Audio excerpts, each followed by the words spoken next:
Vayhi Beshalach Parshas. So, in the course, this talks about the Jewish people when they're leaving Egypt, and the Kriyas Yamsuf, and the singing of the shira, the Az Yashir. And there is a very interesting Gemara in Ksubis.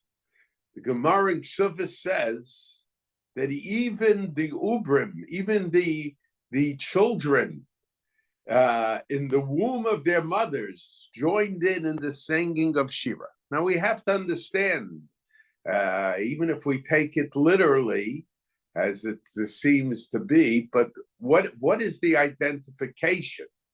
What is the especially if we take it literally, the identification of the Ubrim singing shira? Why specifically in regard to Kriyas Yamsuf, in regard to the dividing of the sea, and the shira that was sung as the song of praise and thanks to HaKadosh Baruch Hu, that was sung as a result of that?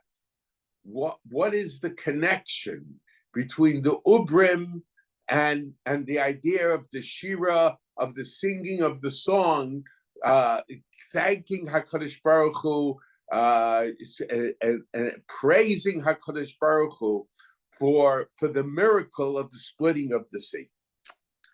Now, there is a Rambam in his Parish and Pirkei Avos. It's regarding the mission of Asara Dvarim that were created during Ben Hashmashos.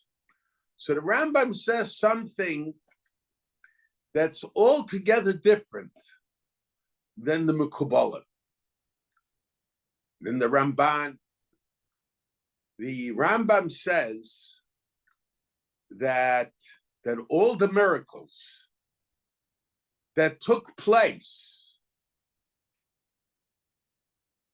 after Yetzias, all the miracles that took place throughout the generations were in a sense programmed into Ma'aseh Bereishis.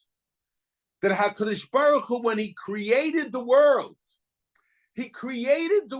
in such a way that these miracles should take place.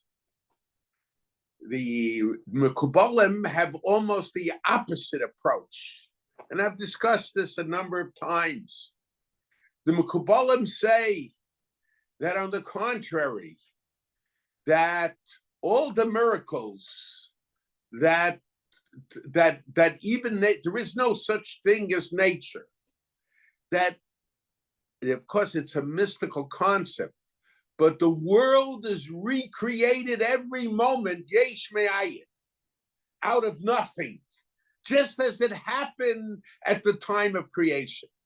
It's difficult, very difficult to understand it, but that is the shita of the Mekubalim. And many of the Balei Musar, they also assume that way. They explain some it's a little strange, the thought, but the Beis Yosef, the famous question, the Beis Yosef on Hanukkah, why is it that we light 8 candles in Hanukkah? Why is the holiday of Hanukkah 8 days? Because the candles in the Beis Hamikdash, the menorah, stay lit for 8 days, but they had enough oil for 1 day, so the miracle was only 7 days. So the Balei Musar would say that the fact that oil burns is also a miracle. In other words, nature is a miracle. So the Balei Musar assume the opinion of the Mekubalim. However, the Rambam's opinion is the opposite. Now, the truth of the matter, on the basis of logic, a person would have suggested that you have nature and you have miracles. But you see, and I'm sure there are opinions along those lines. However, the Rambam and the Ramban, and together with the Mekubalim, they are at extremes.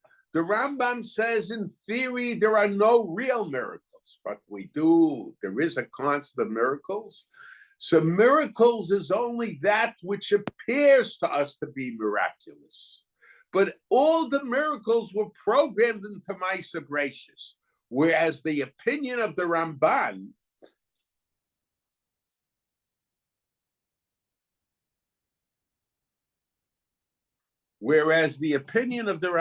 is that no, that there is no such thing as nature, and everything is a miracle. Now, the Rambam's opinion presents many difficulties.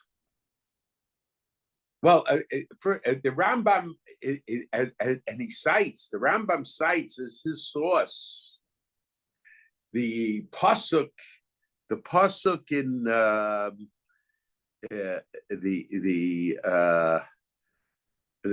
Rambam cites as a source the pasuk in Bereshis, Yikavu hamayim el makom echad v'seirah hayabosha. Let all the waters come together in one place, and let us see the dry land that comes as a result of all the waters being put in one place. And the Medrash Rabbi says, why did if the Torah said, if HaKadosh Baruch Hu said, Yikavu hamayim al makom echad, why was it necessary to say B'seirah hayabasha and let the dry land be seen? Obviously, if all the waters come to one place, all the other places would be dry land. So why was it necessary for HaKadosh Baruch Hu to say that? So the Rambam says, Tanai Hisna HaKadosh Baruch Hu, the Medrash says it, God made a condition with the Yam that it should split at the time the Jewish people come there. So the question is, and the Rambam says that this is not something that is unique to Kriyas Yamsuf. It's true about all the miracles. The possible exception, of course, is Matan Torah, because Matan Torah certainly is not something that's within nature. But according to the Rambam, it seems that all the miracles are within nature. It was part of creation. So the question is, what is the purpose of tefillah? Why do we daven? After all, everything is going to happen automatically. And I've said in the past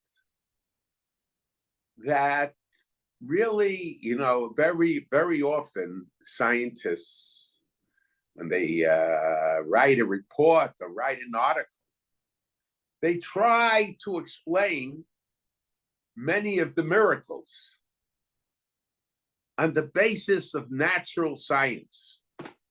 Not only do we find that among the scientists who do not necessarily know what they're talking about, some do, some don't, but we find that also among the Mefarshim. There are Mefarshim that try to explain the miracles with the laws of nature.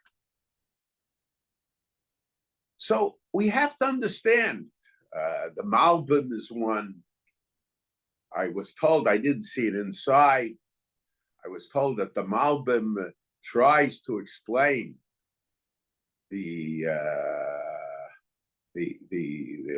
Mabul with the laws of nature. Many of the Mefarshim, many of the commentaries explain different miracles on the basis of the laws of nature. So the question is, so why do we daven? What's the purpose of davening? It's all programmed in to the laws of nature. But the truth of the matter is, in other words, for nature, nature in different situations reacts differently to different situations. Sometimes you have all kinds of winds, all kinds of electricity with lightning, atoms, molecules that come together.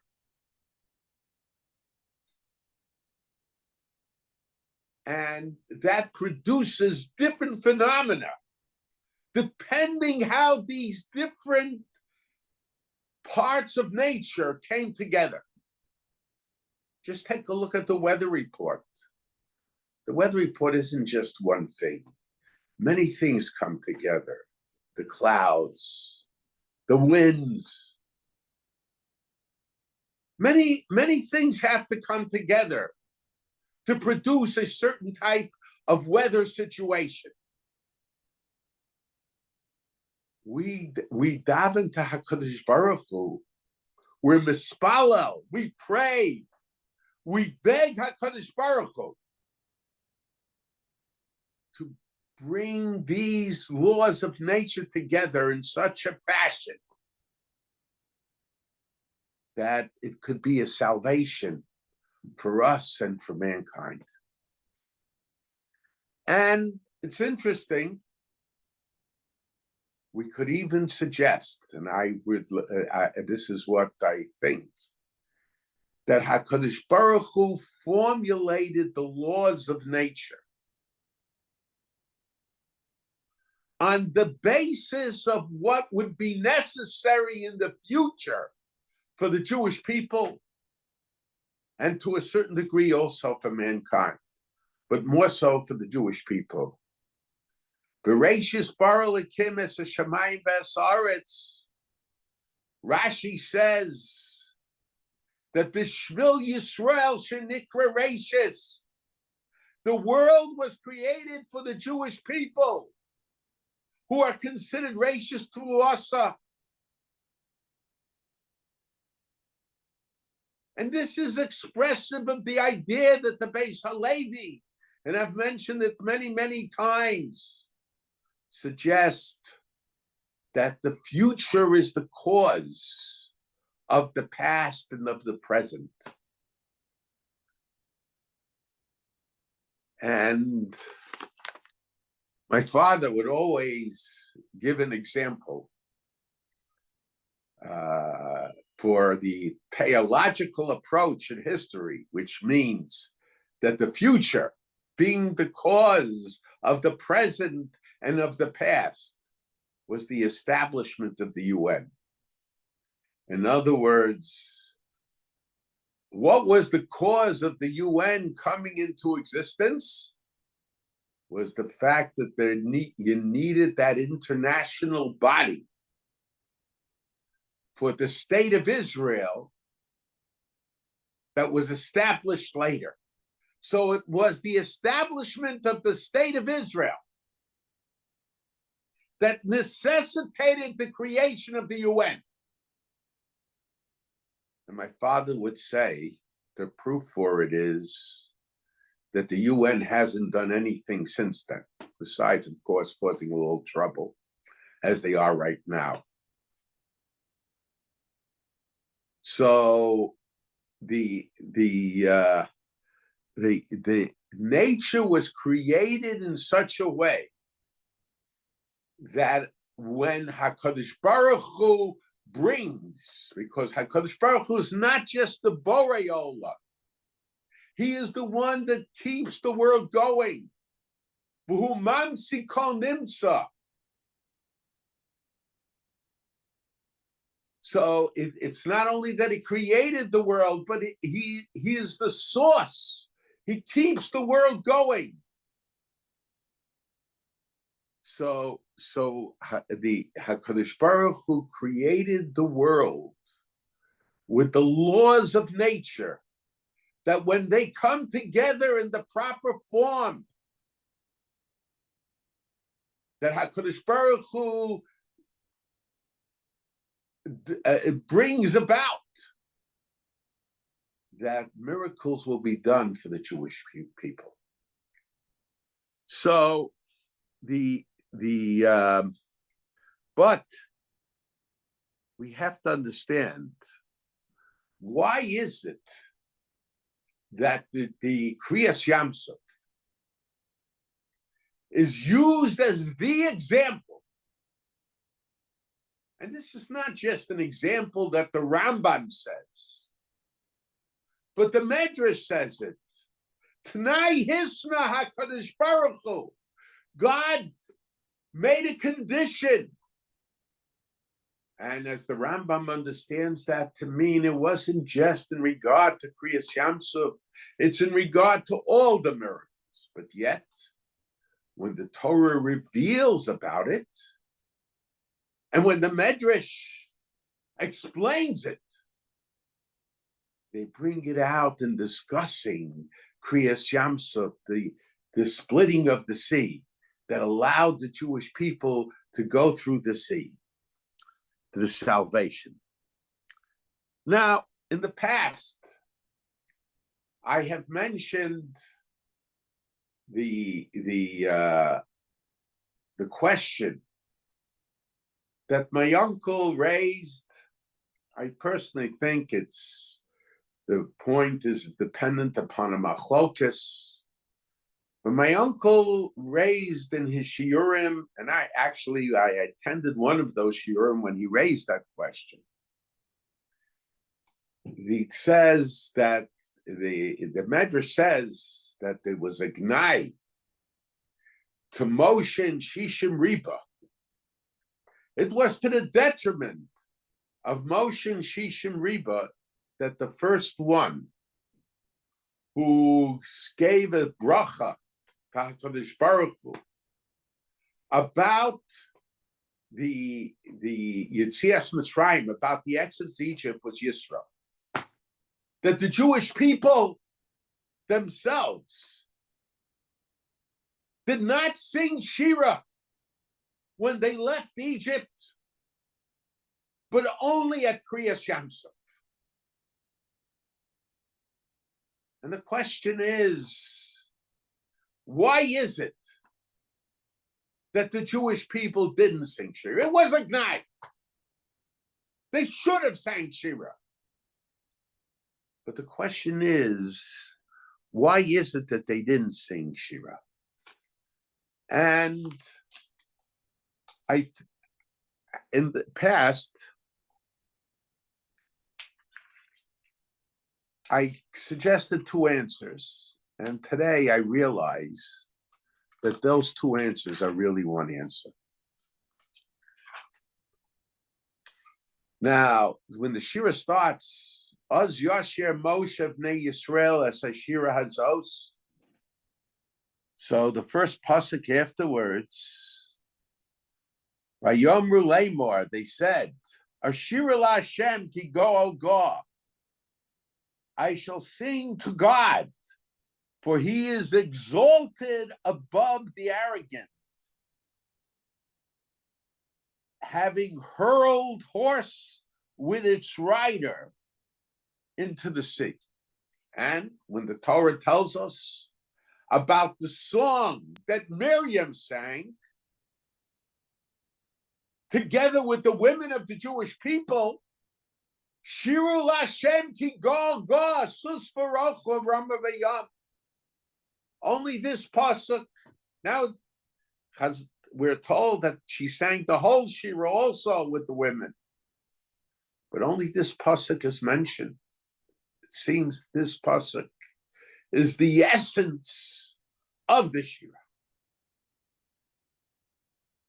So this is, and the Jewish people are explaining why they're singing the shira. Why are they singing this song of praise and thanks to God over Kriyas Yamsuf? Why is it? It's because as a result of the splitting of the sea and then the waters coming together, the horse and its rider were hurled into the sea. The soldiers of Paro, the army of Egypt, was drowned. All the psukim in the shira. we have to emphasize that the horse and its rider was thrown into the sea. Very strange. My father gave an answer that he would mention that Toynbee, the historian, would find fault with the Jewish people. I've mentioned this, that whereas all the other nations of the world, after they were victorious over other nations in their wars and in their battles, would adapt the culture of the nations that they defeated. Strange as it seems, sometimes the defeated nation historically was victorious to a certain degree over the nation that was victorious. Rome adopted the culture of Egypt. But Toynbee said, Rome adopted the culture of Greece. Greece. What did I say? I said Egypt. Egypt, yeah. I meant Rome over Greece. I'm sorry, over Greece. Toynbee was critical of the Jewish people because the Jewish people alone historically went out of their way not to adopt from the culture of the other nations. Toynbee, who was an anti-Semite, a cultural anti-Semite, understood something that unfortunately some rabbis, or those who consider themselves rabbis, don't understand. We follow in the path of our ancestors. And we're on guard, and we should be on guard, not to let our culture be contaminated by the other nations. And so my father said that the Jewish people, even though it's necessary to have an army, we find that the Jewish people, there are those that Rabbi was actually explains the pasuk to be in a critical sense. That the Jewish people, they marched out with arms. In other words, sometimes it's necessary to go to war, as we find ourselves today. But that's not the goal of the Jewish people. And war is not part of the culture of the Jewish people. It's only a b'diavad, not a lechatchila.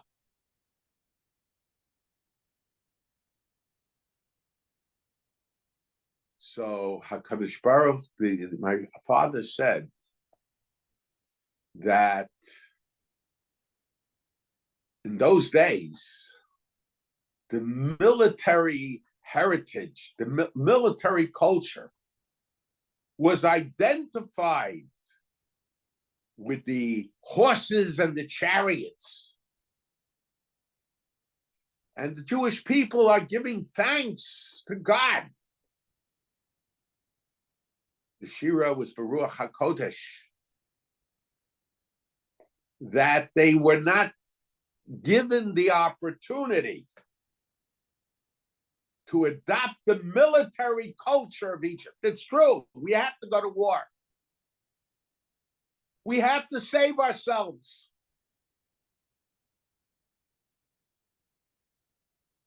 But we have to understand that's not our personality. I always mention that the Shevet Levi was not counted from the age of 20. It was not counted from the age of 20, but from the age from the age of 30 days. From the age of 30 days. Why? Because at the age of 20, a person's personality is already formed to a large degree. The Jewish people were not meant to have the personality of soldiers. We have to train ourselves to fight in wars to save the Jewish people, as the brave soldiers of the Israeli army are doing today.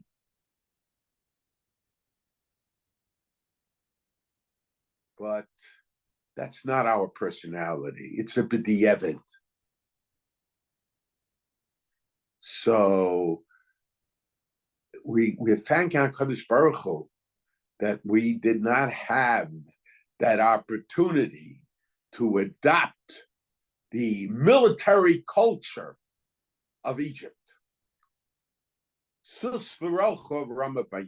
I personally think, and by the way, that idea, my father's idea is true. But matter of fact, if you take a look at the end of this week's Sedra, when the Jewish people are fighting Amalek, HaKadosh Baruch Hu, Moshe Rabbeinu tells Yoshua, B'char lanu anashim, choose for us men. And the Medrash mentions two opinions, and Rashi combines the two opinions. One is anashim that were Yerushalayim, and the other is that they were Giborim. So, in other words, even though Melchemes Mitzvah Hakol Yotzen, everybody has to go out to war. Everybody is required to volunteer, so to say, to participate. But the Torah here wanted to emphasize that when it comes to fighting a war, perhaps we only take those that are necessary for the war. Those that are not necessary for the war, we don't take, because we don't want the Jewish people to identify themselves as soldiers. Shevet Levi was counted from 30 days on because the Shevet Levi represented Avodas Hashem, service of God. And the service of God has to be part and parcel of the personality of the Jew. 20 represented the point where people went into the army. It was a skill, it was a task, it was necessary. It was something we did. It wasn't who we are. Our personality had to be formed beforehand. We don't raise people to be soldiers, but we want people to recognize the necessity of defending the Jewish people when that becomes necessary.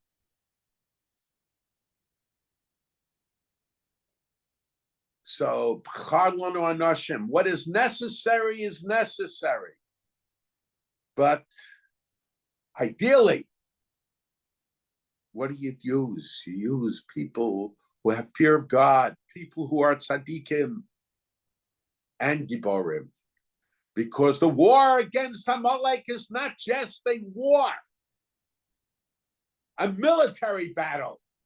It's an ideological battle also. And we shouldn't think that it's only a military battle. And perhaps that's the challenge.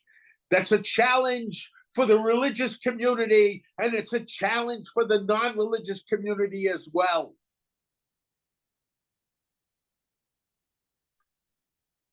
So, but I think that the Jewish people, and I've mentioned this before, the Jewish people are trying to explain why they didn't sing shira.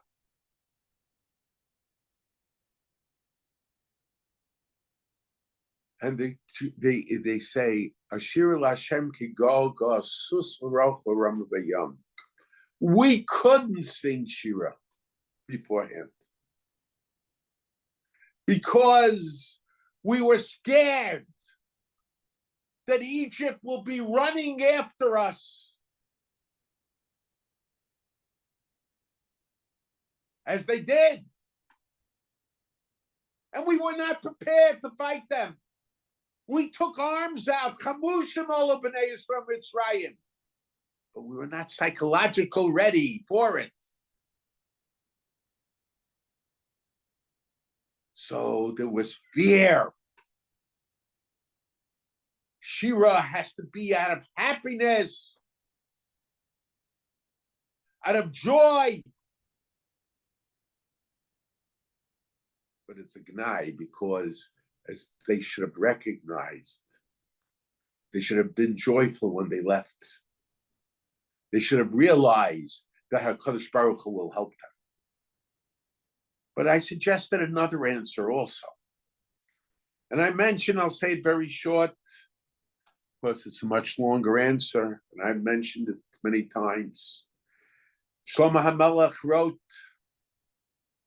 3 svarim in Tanakh, Kehelis, Mishlei, and Shira Shirim. In Kehelis, Shlomo HaMelech, King Solomon, refers to himself as Kehelis ben David. In Mishlei, he refers to himself as Mishlei ben David, Mishlei, the son of David. In Shira Shirim, Shira Shirim Shel Shlomo, the song of Shlomo. Doesn't mention his father David at all. Rashi already asked the question, why? Why is Shira Shirim different? I want to suggest an answer. I've suggested this answer in the past. Kehelis, Sof Davar HaKol Nishma, the final psukim of Kehelis. The end, the sum total of everything is Yiras Hashem, fear of God. Fear of God is something that's given over from father to son, from teacher to student.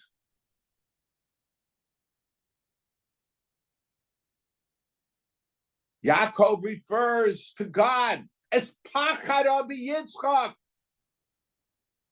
the one my father was fearful of.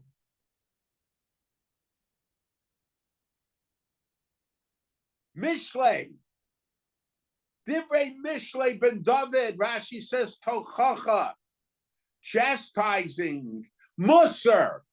We say Shema b'ni Musar Avicha, ethics. Pirkei Avos is translated to English, ethics of the fathers. In fact, the whole Masorah. Moshe Kibel Torah Sinai Masar Yeshua, the giving over from generation to generation, from teacher to student. That's how Pirkei Avos begins. The ethics of the father, that's Mishlei. Mishlei ben David. So Shlomo, King Solomon, makes reference to his father. But when it comes to a love relationship, that's a personal relationship. There it's just Shlomo and HaKadosh Baruch Hu. Solomon and God. So, does Yashir is a love song that the Jewish people have towards HaKadosh Baruch Hu. Why did they sing it now? Why didn't they sing it before? Because it's here.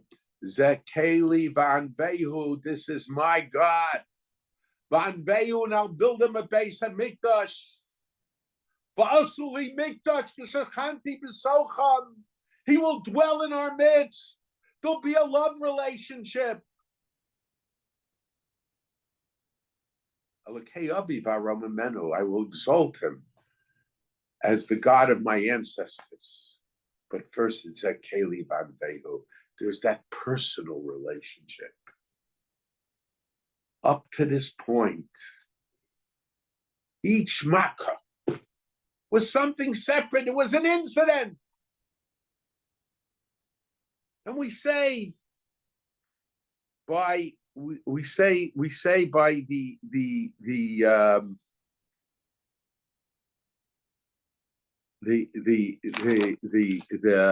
the Haggadah. In the Haggadah we talk, Rabbi Yossi Haglili Omer, Mintayna to Omer, Shaloku HaMitzra Mitzrayim Esa Makos, Balayom Loku Chamisha Makos, Mitzrayim Ahu Omer, Vayom HaChatum El Para Etzva Lehimi. So in Egypt, it was the finger of God that they saw. And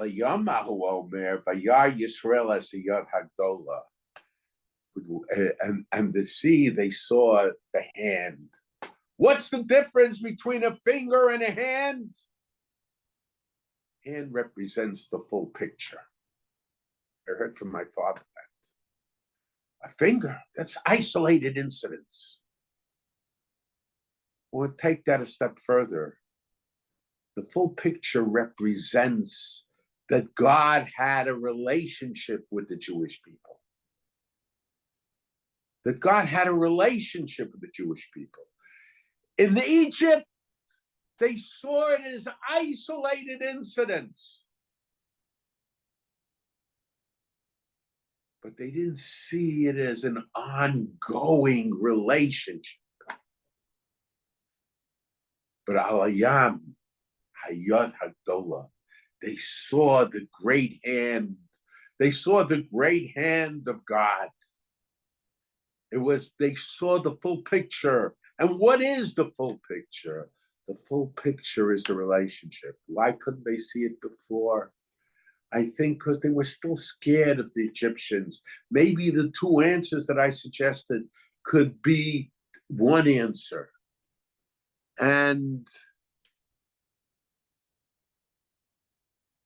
But it was only at the Yam that the Jewish people recognized this. Now, it's very interesting that the Medrash says, but when we talk about the Jewish people, we can understand it, take it a step further. How did the Jewish people recognize that God had a special relationship, was not just isolated incidents? And that's why they were scared. So long as they thought it was isolated incidents, they were scared the Egyptians would run after them. How did they recognize it? When they began to recognize that all the miracles that HaKadosh Baruch Hu did for them was part of nature.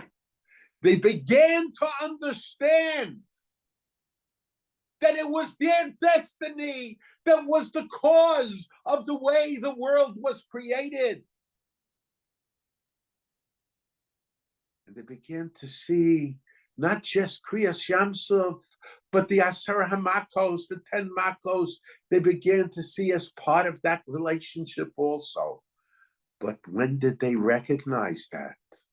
Only as Kriyas Yamsuf, Zekeli Van Vehu. This is my God. Bereshis Barelkim, Bishvil Rashis. Because of the Jewish people of future generations, the world was created.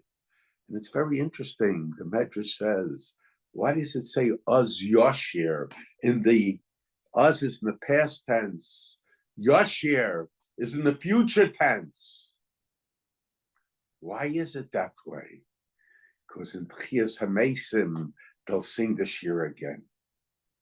Question is, shira. Shira is a reaction to a miracle that just took place. That's why it's Uz.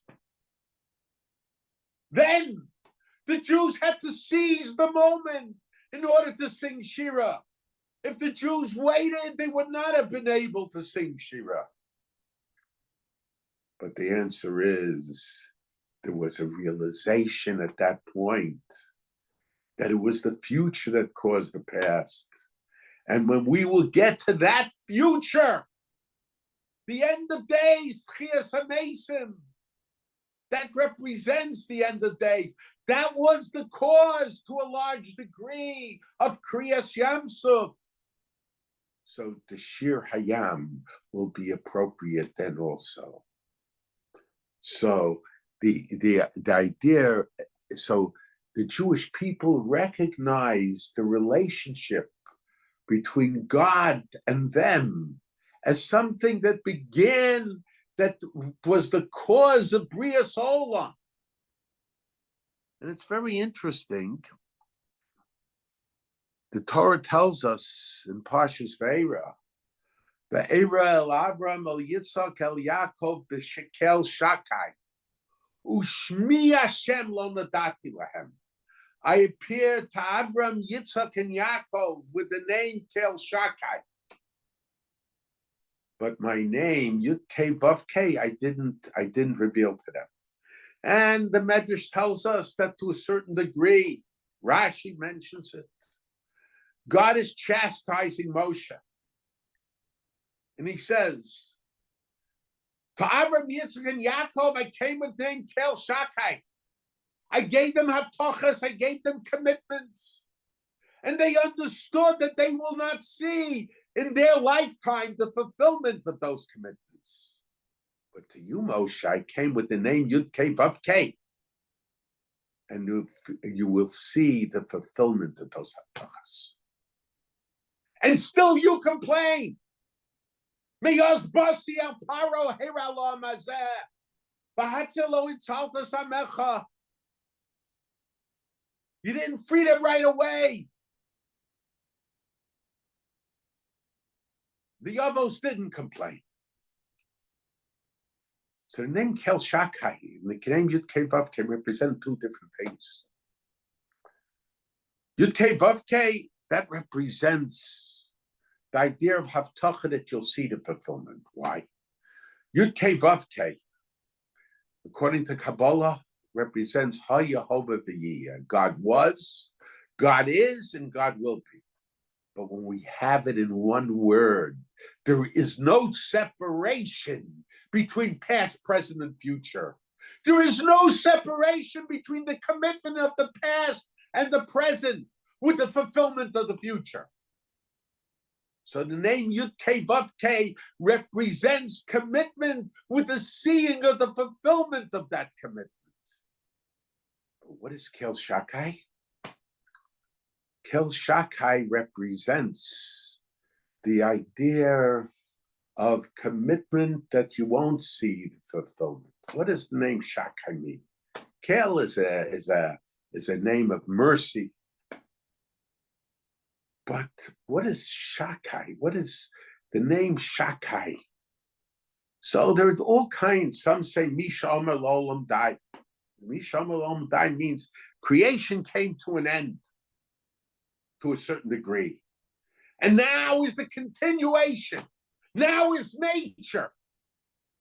And within nature, there is a separation of past, present, and future. There's a separation between the commitment of the past and the commitment of the present with the fulfillment of the future. And some say Mishadei Marche Hateva, breaking Teva. But there is two types. Breaking Teva, if all the miracles are in nature, there is a form of breaking of nature that is part of the nature. What does that mean? It means there are changes that take place in the world. And the changes take place from generation to generation. And when you take a look at the haftachos that HaKadosh Baruch Hu gave the Avos, especially Abraham and Yaakov, but even Yitzchak, the Torah says, Akimosi, I will keep the shvuah with you that I made to Abraham. So it's the same thing, Abraham. when he gives his Haftacha Pirya Berivia of future generations of the Jewish people, what name is used more often than any? Kel Shakai. And even when Yaakov gave a Haftacha to Menashe and Ephraim, V'yidkul haro b'kar haaretz, he started off Kel Shakai Nireh Elai Buluz. The name Kel Shakai is associated with Pirya Verivya of the Jewish people. Why? Because it represents the idea of different generations. There is a linkage between the generations. There is a connection between the generations. So so there is a breaking. When I say there's a breaking of nature within nature, I'm talking about changes in nature. And the changes in nature take place as a result of the different generations. Different attitudes develop. But when the Jewish people, there's a connection between those different generations, even though it's different generations. And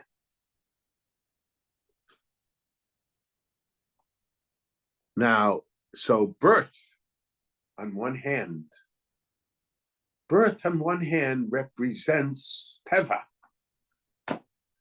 The Rambam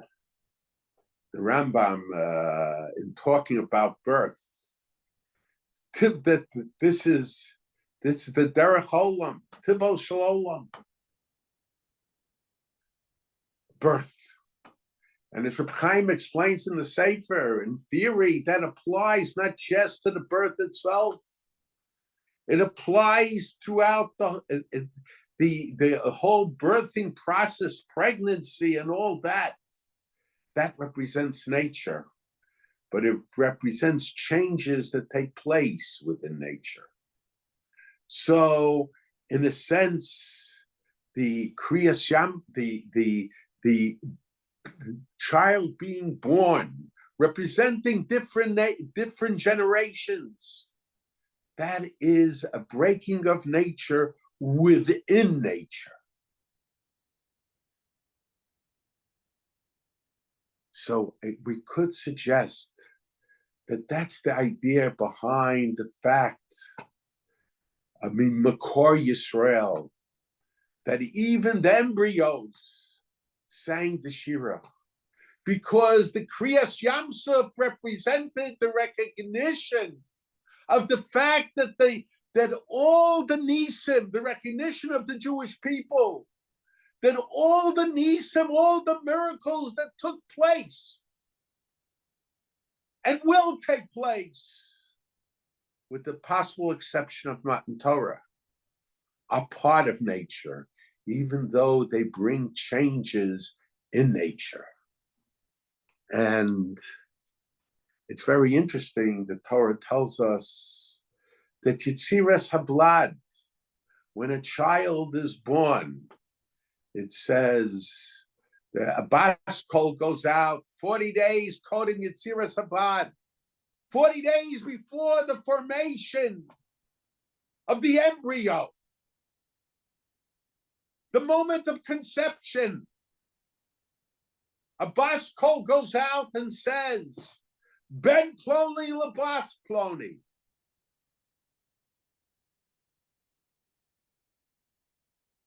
The future plays a role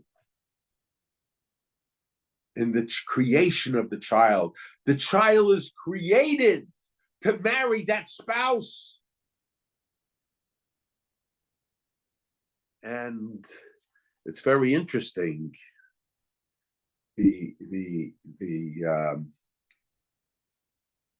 Sometimes we say kasha zivukan, show kasha zivukan l'kriyas yamsuf, the merging of couples, the making of families has difficulties associated with it, but it's difficulties that could be overcome. But even in nature, When the miracles are part of nature, man has to play a role. And that's what perhaps Klal Yisrael didn't understand. Lama titzak alai, daber el b'nei Yisrael v'yisol. We have to play a role with the miracles that are programmed in nature for us. They don't just happen automatically. We have to daven to HaKadosh Baruch Hu, yes, but that's not enough. Daber el b'nei Yisrael v'yisol. We have to play a role. Nature was made. Not that happens automatically. HaKadosh Baruch Hu brings the things together, but we have to become his shutaf. And that's what the Jewish people didn't understand. They thought miracles are going to just continue to happen by themselves like they happened at the time of Yetzias Mitzrayim. And today, we have to have firm belief that HaKadosh Baruch Hu is going to help Klal Yisrael in their time of need. And even if the nations of the world are gathering against the Jewish people, even if it's those people who sometimes pay lip service at election time about Israel and about the Jewish people, we have to know we have a responsibility also. It's programmed into nature, the salvation of the Jewish people. But Daber el b'nei Yisrael v'yisol, we have to play a role also. And then we will have the help of HaKadosh Baruch Hu in bringing the laws of nature, whether it's human nature or whatever, the laws of nature, that the Jewish people should be successful. This is the lesson of Kriyas Yamsuf. The lesson of Kriyas Yamsuf is the miracles are within nature, but HaKadosh Baruch Hu has to bring many things together. And HaKadosh Baruch Hu demands of us, Daber el b'nei Yisrael v'yisol.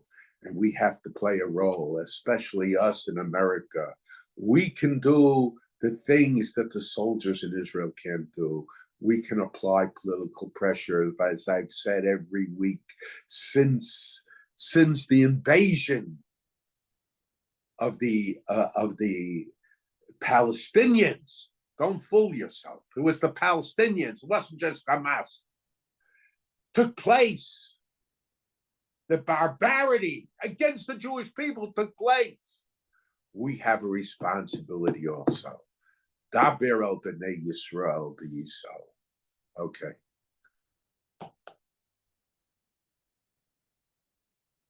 Anyone has a question, please put it in the chat.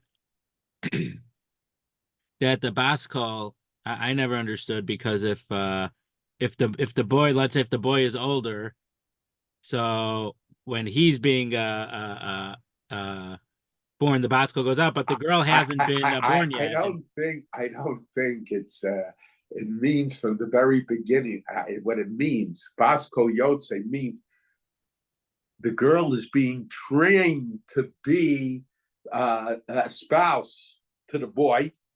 And the boy, from his very beginning, the environment is such that he's being trained to be a spouse to that girl.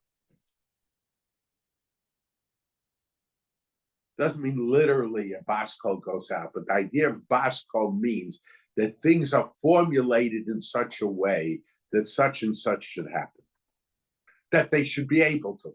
My father would say that bas kol goes out. He said it once. I shouldn't say would say.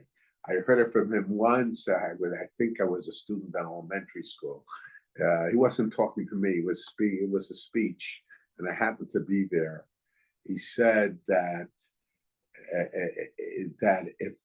if people choose the right spouse, so in other words, that there is a freedom of choice. But if we choose the right spouse, then it'll be in fulfillment of Ben Ploni, Lebas Ploni. But if we don't choose the right spouse, it won't be a fulfillment of I don't know, but that's the pshat my father suggested. If anyone else has a question, please put it in the chat.